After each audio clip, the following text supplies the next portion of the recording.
Thank you for this opportunity to address this joint session of the 19th Winter Meeting of the OSCE Parliamentary Assembly and to the leadership of the Assembly for choosing efforts to combat anti-Semitism, discrimination, and intolerance in the OSCE region as the topic for this year's special debate. Last year, we celebrated 30 years since the unification of Germany, the beginning of historic democratic transitions in Central Europe, the liberation of the Baltic states, and the opportunity to build a Europe whole and free.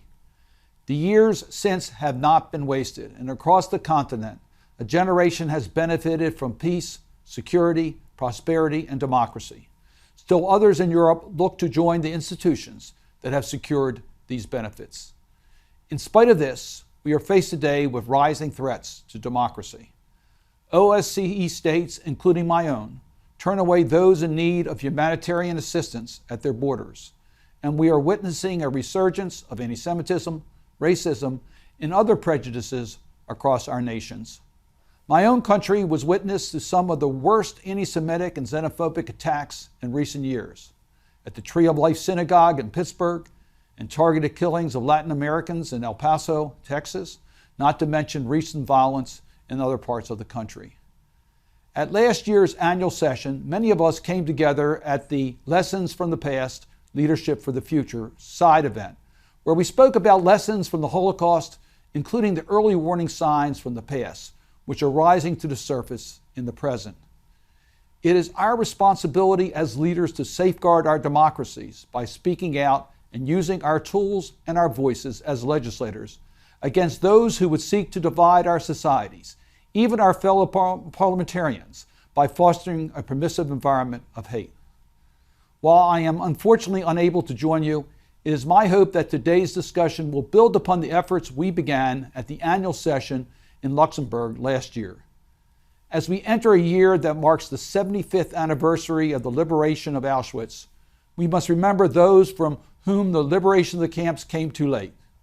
We must guard against a repeat of this horrific past by countering the current resurgence of fear and hate mongering, whether directed at old targets or new. The Assembly has called for the OSCE to implement a plan of action to address violence and discrimination across the OSCE region. With this comprehensive goal in mind, I strongly supported the Office for the Democratic Institution and Human Rights Projects, turning words into action and building a comprehensive criminal justice response to hate crime. In addition to addressing anti-Semitism, these two initiatives address security concerns, including by improving relationships between law enforcement and justice institutions and vulnerable communities, educating communities, and countering racism and other forms of intolerance, and building alliances with other communities to counter hate. I am pleased to see ODIHR's work increasingly engage directly with governments and the public, and the goal of preventing future tragedies like those we have recently witnessed in the OSCE region and preventing other related acts of violence.